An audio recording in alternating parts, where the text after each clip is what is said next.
ಈ ಗರ್ಭಗುಡಿ ಅನ್ನುವಂಥದ್ದು ನೀವು ಒಂದು ದೇವಸ್ಥಾನಕ್ಕೆ ಹೋಗ್ತೀರಾ, ಅಲ್ಲಿ ಒಂದು ಪರ್ದೆ ಹಾಕಿರುತ್ತೆ. ಅಂದ್ರೆ ಹೋಗಿದ ತಕ್ಷಣ ದರ್ಶನ ಇಲ್ವಾ ಅಂತ ಅಂದ್ರೆ ದರ್ಶನ ಇಲ್ಲ. ಅದಕ್ಕೇನು ಪರ್ದೆ ಹಾಕಿ ಮಡಗಿರ್ತಾರೆ. ಏನ್ ಅದು ದೇವರು ದೇವಸ್ಥಾನ ಅಂತ ನೀವು ಪರ್ದೆ ಹಾಕಿ ಮಡಗಿರ್ತೀರ. ಮತ್ತೆ ಈ ದೇಹ ಎಂಬುವಂತ ದೇವಾಲಯವನ್ನು ಯಾವ ರೀತಿ ಮುಚ್ಚಿಕೊಂಡು ಭದ್ರವಾಗಿ ಇಟ್ಕೋಬೇಕಂತ ಯಾವ್ದಾದ್ರು ಸ್ತ್ರೀಗೆ, ಒಬ್ಬ ಯುವಕನಾಗ್ಲಿ, ಏನಮ್ಮ ನನ್ನ ತಂಗಿ ತರ ಇದ್ದೆ, ನನ್ನ ಅಕ್ಕನ ತರ ಇದ್ದೆ, ನನ್ನ ಮನೇಲಿ ನನ್ನ ತಂಗಿ ಇದ್ದಾಳಮ್ಮ, ನೀನ್ ಈ ತರ ದೇಹವನ್ನು ತೋರಿಸ್ಕೊಂಡ್ರೆ ನಾಳೆ ದಿವಸ ಯೌವನಸ್ಥರು ಅವಳನ್ನ ರೇಪ್ ಮಾಡಿ ಸಾಯಿಸಿದ್ರೆ ಏನಮ್ಮ ಮಾಡೋದು? ಅಮ್ಮ ನಿನ್ನ ದೇಹವನ್ನು ಭದ್ರವಾಗಿ ಇಟ್ಕೊಂತ ಹೇಳುವಂತ ಯಾವನಾದ್ರು ಯುವಕನು ಸಿಗ್ತಾ ಇದ್ದಾನ? ಹೋಗ್ಲಿ ಮುದಕರು ಸಿಗ್ತಾ ಇದ್ದಾರ?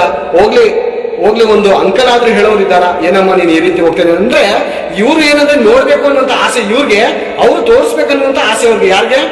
ಈ ಅರೆಬೆತ್ತಲೆ ವಸ್ತ್ರವನ್ನು ಹಾಕೊಂಡು ಓಡಾಡುವಂತ ನೀಚ ಸ್ತ್ರೀಯರಿಗೆ ಹೇಳ್ತಾ ಇದ್ದೀನಿ ನಾನು, ಈ ದುಷ್ಟ ನಡತೆ ಉಳ್ಳವರಿಗೆ ಹೇಳ್ತಾ ಇದ್ದೀನಿ ನಾನು.